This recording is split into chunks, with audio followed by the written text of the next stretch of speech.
আসসালামু আলাইকুম তোমাদের সবাইকে চট্টগ্রাম বিশ্ববিদ্যালয়ের একটি ইংরেজি ক্লাসে তোমাদের সবাইকে স্বাগতম। আজকে ক্লাসে দুইটা প্রশ্ন সলভ করব এবং এই প্রশ্নগুলো হচ্ছে এই বছর আসার সম্ভাবনা অনেকটা বেশি। এই টাইপেরই প্রশ্ন এই বছর আসবে। তো দুইটা প্রশ্নের প্রথম প্রশ্ন আমি তোমাকে দেখাই। তো এটা হচ্ছে একটা পিন পয়েন্ট আকার, মানে পিন পয়েন্ট আকারে এই প্রশ্নটা আসছে। চট্টগ্রাম বিশ্ববিদ্যালয়ে যে ইউনিটে তুমি ভর্তি পরীক্ষা দাও না কেন, এই বছর কিন্তু সকল ইউনিটে ইংলিশ প্রশ্নপত্রটা মানে আগের বছরের তুলনায় একটু মডিফাইড হবে, এটা তোমরা সবাই জানো। এই ইউনিটে 25 মার্কস তোমার এখানে আছে। তো দেখা গেছে যে ফুল সিলেবাস থেকে পরীক্ষা প্রশ্ন থাকে এবং হচ্ছে তোমাকে সিলেক্টেড টপিক গুলো পড়া লাগবে, সেখান থেকে একটা টপিক হচ্ছে পিন পয়েন্ট এরর। এই জায়গা থেকে আমরা একটু দেখবো। প্রথমে তোমাকে বলা হচ্ছে all the scouts got their selves ready for the long camping trip by spending their weekends living in the opens. মানে এই জায়গাতে কোথায় ভুলটা আছে এইটা তোমাকে সিলেক্ট করতে হবে, কোন জায়গায় ভুলটা আছে, ওই ভুলটাই হচ্ছে তোমার সঠিক উত্তর। হ্যাঁ, তো চারটা অপশন এইভাবে থাকবে এবং ভর্তি পরীক্ষার সময় এগুলো আন্ডারলাইন করা থাকবে। তো তোমাকে দেখে বুঝতে হবে এখানে ভুল কোন জায়গায় আছে। যত গ্রামার পয়েন্ট আছে, যত গ্রামার রুলস গুলো তুমি পড়ছো, সকল গ্রামার একটা কম্বাইন্ড হচ্ছে এই পিন পয়েন্ট এররটা। তো প্রথমেই অল, এটা ঠিক আছে, এখানে তো কোনো ভুল নাই। All the scouts plural got their self. দেখো আমরা যখন রিফ্লেক্সিভ প্রনাউন শিখি, আমরা যখন হচ্ছে এই যে রিফ্লেক্সিভ যে প্রনাউন গুলো আমরা দেখি, হ্যাঁ, রিফ্লেক্সিভ প্রনাউনের মধ্যে আমাদের এইগুলা বসাতে পারি। ধরো হচ্ছে আমরা লিখতে পারি মাই সেলফ হতে পারে, মাই সেলফ হতে পারে। তারপরে আমরা এটা বলতে পারি দ্যাম সেলফ, কখনো হয় না, এটা কিন্তু কখনো হয় না। হবে কি, সেটা হচ্ছে দ্যাম সেলফস, এটা হবে যেহেতু প্লুরাল। হ্যাঁ, সেহেতু প্লুরাল, এটা আমরা ইউজ করতে পারি।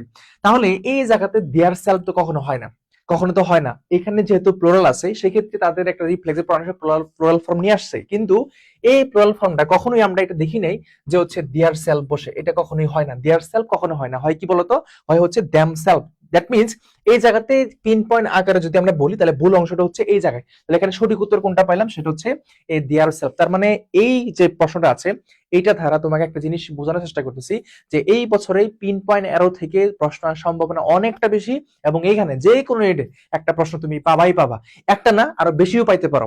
এই যে গ্রামার পয়েন্ট তুমি যা পড়ছো ওইখান থেকে কিন্তু প্রশ্ন আসছে, বাকি সবগুলো ঠিকঠাক আছে। যখন তুমি প্রথমেই বুঝতে পারবা যে এখানে ভুলটা হয়ে গেছে, তার মানে কিন্তু পরবর্তীতে আর যাওয়ার কোনো দরকার আছে নাই। তার মানে এখানে দেয়ার সেলফ কখনো হয় না, এটা হবে দ্যাম সেলফ। সেক্ষেত্রে সঠিক উত্তর হচ্ছে এটা। আসলে তোমাকে আরেকটা প্রশ্ন তোমাকে দেখাই। এই যে প্রশ্নটা বলা হচ্ছে Ben would have studied medicine if. যখনই তুমি দেখবা ভর্তি পরীক্ষার হলে গিয়ে, যখনই তুমি দেখবা যে ইফ যুক্ত কোন একটা বাক্য, ইফ যুক্ত কোন একটা বাক্য তোমার মাথায় মাথায় নক করবে, এটা একটা কন্ডিশনাল সেন্টেন্সের স্ট্রাকচার মেইনটেইন করবে। এবং এই কন্ডিশনাল সেন্টেন্সের মধ্যে আমাদের অনেকগুলো আছে। আমরা ফার্স্ট কন্ডিশনাল পড়ছি, আমরা হচ্ছে সেকেন্ড কন্ডিশনাল পড়ছি, এন্ড হচ্ছে থার্ড কন্ডিশনাল পড়ছি। তো এই জায়গা থেকে সবচেয়ে দুইটা স্ট্রাকচার সবচেয়ে বেশি ইম্পর্টেন্ট, সেটা হচ্ছে সেকেন্ড কন্ডিশনাল এবং হচ্ছে থার্ড কন্ডিশনাল। এখান থেকে অনেকটা প্রশ্ন আসবেই বলা যায়। এই যে সেকেন্ড কন্ডিশনাল এবং হচ্ছে থার্ড কন্ডিশনাল, মাঝে মধ্যে দেখবা হেড দ্বারা শুরু হইতে পারে, হেড দ্বারাও শুরু হইতে পারে, হ্যাঁ, এবং এগুলা ইফ দ্বারাও হয়ে থাকে। হেড দ্বারা শুরু হয়ে কিন্তু কন্ডিশনাল স্ট্রাকচার মেইনটেইন করে। যেমন ঢাকা ইউনিভার্সিটি এই বছর একটা প্রশ্ন আসছিল এই হেড দ্বারা শুরু হয়ে, এবং সেখানে থার্ড কন্ডিশনালটা ছিল। তো এই জায়গায় আমরা এখন আমরা কি উত্তরটা পাচ্ছি একটু খেয়াল করব।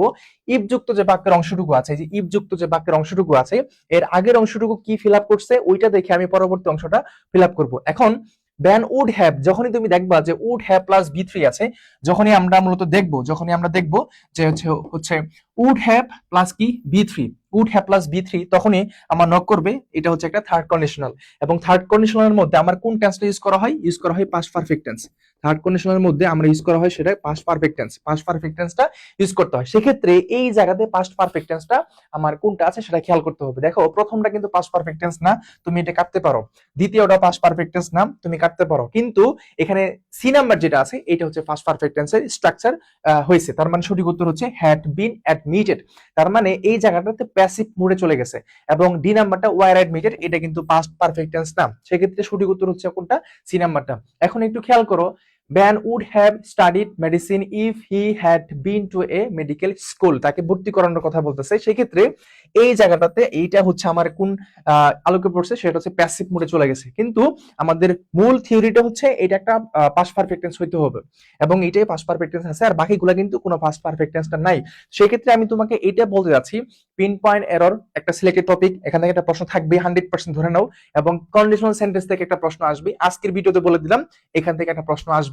এবং এই প্রশ্নের অ্যানালাইসিস গুলা তোমাকে এভাবে পড়তে হবে। পাশাপাশি এখানে সেকেন্ড কন্ডিশনাল এবং থার্ড কন্ডিশনাল যে স্ট্রাকচার গুলো আছে এটা খুব ভালো করে মনে রাখতে হবে, এখান থেকে প্রশ্ন আসলে যেন সবার আগে তুমি আনসার করতে পারো। এবং আজকে কিন্তু রিভিশন ব্যাচের প্রথম ক্লাস, তোমরা সবাই জানো এটা। তোমরা যারা হচ্ছে সিউর জন্য লাস্ট মুহূর্তে একটা ফুললি ডেডিকেটেড একটা রিভিশন দিতে যাচ্ছ, তারা কিন্তু আজকেও জয়েন হতে পারো। আজকে ক্লাস শুরু হচ্ছে, তো ক্লাসগুলো যদি প্রথম থেকে দেখো তাহলে অনেকটা এগিয়ে থাকবা। তো শুভকামনা থাকবে সবার জন্য।